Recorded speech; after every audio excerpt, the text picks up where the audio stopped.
All right. In your writing, thank you, Jeff. In your writing, I have noticed a lack of, or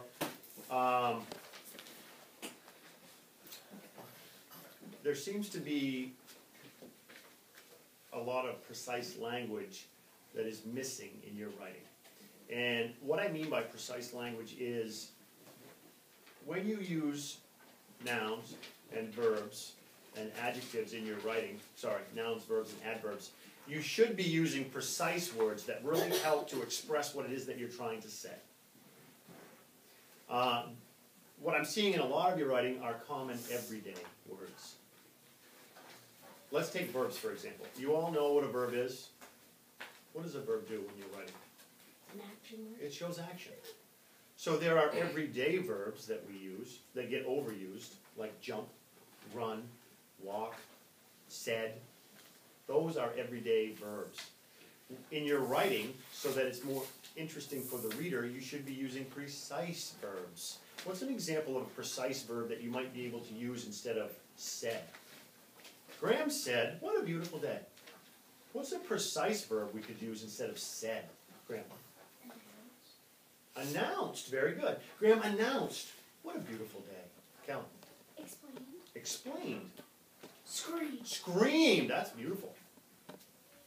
Did you have one? Yelped. Yelped. He yelled with joy. Okay. Yelled with joy. So you guys understand what it means to use precise language instead of everyday language. But you can do the same thing with nouns. And what is a noun? Someone tell me what a noun is.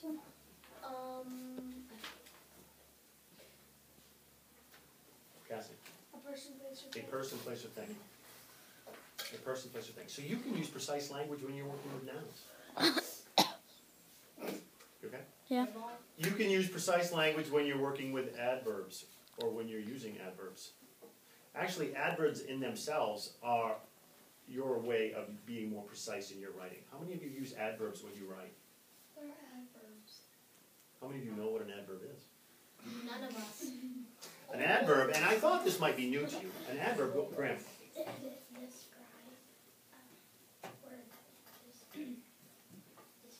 an action word.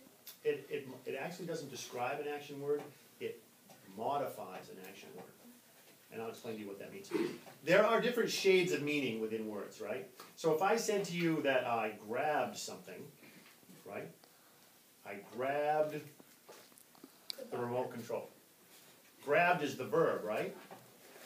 If I want to modify that and change the, not the meaning, but kind of change how you perceive that action or how you see that action, I would use an adverb. So I might say, I quickly grabbed. Quickly would be the adverb. It modifies the verb. It changes the shade of the meaning. So now, as the reader, instead of you visualizing me just casually grabbing something or taking something, now you see that I did it quickly. So it's important that if you're trying to be precise in your reading, that you use adverbs to help modify the action in your writing piece. So you might quickly do something, or you might slowly do something, or you might rapidly do something, or you might carefully do something. Those are adverbs. They modify the verb. They give the verb a little more meaning to the reader, so the reader can really make a picture of what it is you're trying to say in their mind. So, the paper I gave you is called Security Alert, and this paper is filled right to the max with precise nouns, precise verbs, and precise adverbs. And I want to read to you as you follow along the very first paragraph, and I'm going to show you and point out to you some of the nouns, verbs, and adverbs that the author has chosen to use because the author wants to use some super precise language. Can you give that to us? I don't want her to be left behind. All right, so Security Alert by Linda Hoyt. He felt the tingling again. Tingling. There is a precise noun. Tingling. It is a thing, but it is a very precise thing. Can we all relate to what a tingling is? Have you ever felt a tingling? Maybe if you Maybe if you got a little electric jolt off something, like an electric fence or maybe a toy that you're playing with, you might feel a little tingle from that, right? When else might you feel a tingle, Kaylee? When your arm is asleep. Aha! That's a great example. I know you've all have felt that. Your foot goes to sleep, you get up, you're trying to walk on it. It's like, it's the craziest feeling ever, and you're like trying not to put pressure on it, and it's tingling all over it. Yes, George? When me and Owen were at the park, and then went down the slide, we were shocking each other all the way down. Yeah. Did it give you kind of a tingly kind of feeling? Yeah. So that's a very precise noun. He didn't say, I felt a funny feeling. He didn't say, I felt something and I didn't know what it was. He's very precise, and he says tingling. We can all relate to what that feels like. It's a tingling, right?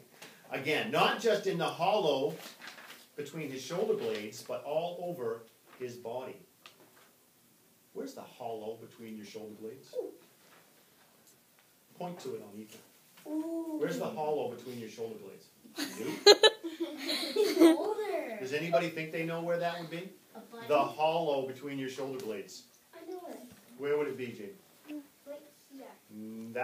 Those are your traps. Those are muscles on top of your shoulders there. Where would the hollow be between your shoulder blades? Where's your shoulder blades? Right here. Yeah, very good. And there's one on each side. Yeah. So what does between mean? Ooh, but Not your head, Graham. If your head is hollow, you got a problem. Right, yeah. Right where your spine goes down the middle of your back, between your shoulder blades, it kind of dips in a little bit. That's what a hollow is. It's a little indentation. So that's very precise language. The hollow between your shoulder blades. So, right here on Jack, right in here. If he sat up straight, pulled his shoulders back, you could see this little hollow right in there. Does that tickle, Jack? Right in there. That's the hollow they're talking about. So that's where he could feel the tingle. So that's very precise. He knew something was wrong. As senior researcher, there's a precise noun. Listen, Owen. There's a precise noun. Senior researcher. They could have said scientist. They could have said that dude, right? But they said senior researcher. Very precise. In the space lab, it was his responsibility to quickly determine. What kind of part of speech is quickly? Ethan. very fast. What part of speech is it? Quickly. Is it a verb? No. He's going to quickly determine something. Determine would be the verb, and quickly modifies the verb, so quickly would be a Callie. Adverb. Adverb, yes. And that is very precise. He's not just determining, ho-hum. I'm trying to determine. He's determining quickly. Making a quick decision. Right? Yes. That modifies the verb. As a reader, I can picture that. Quickly determining something. The cause of the strange readings and force field vibrations. Again, very precise nouns. Vibrations. Reflected. Precise verb. Reflected on his control panel. His instruments never failed him. Precise verb. Failed. They clearly indicated that there was something terribly wrong on the ship. Indicated is a precise verb. Is there an adverb before indicated? Does anybody see an adverb? Cody. Clearly. Clearly modifies the verb. He wasn't confused, as he indicated, right? He clearly indicated. He was very sure of what he was saying. He did it very clearly. Knowing that so many others depended on him, he latched the inner security door. He didn't just close it. He didn't just lock it. He latched it. Very precise. And security door. There's a precise noun. They didn't just say the door. They didn't just say the hatch. They didn't just say that flappy thingy. Right? They said the security door. And prepared to find the captain. As he glanced down the corridor, that's very precise. Corridor. He could have said hall, hallway, passage, passageway. He said corridor. That's very precise now. He suddenly froze. Dun, dun, dun. All right. The next paragraph. I want to see thumbs up every time you hear a precise verb or a precise noun.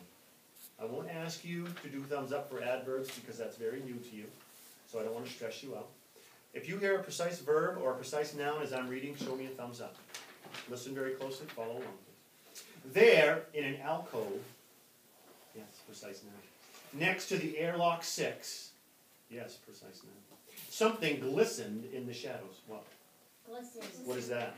Means like shine. Yes, but is that a noun or a verb? Verb. It is a verb. Nice job, Jim. Glistened in the shadows. Advancing slowly, he found himself face to face with a glowing golden sphere. Is that precise? Can you paint a picture of a golden, Glowing a glowing golden, let me try that again. A glowing golden sphere. Can you see that in your mind? Yeah, well that's what good writers do. Help their readers see those things. A glowing golden sphere that was drawing him forward like a mysterious interplanetary magnet. Prepared to defend, he pushed against the strange object and saw that his hand seemed to fold into it like a fist thrust into a soft balloon. The lure of the sphere drew him even closer, permeating his senses. Wow. Who heard a very precise verb there? Me. What was it? For what? Wait, say it again. Want me to read that again? The lure of the sphere drew him even closer, permeating his senses. Permeating. You yes. combine the two words.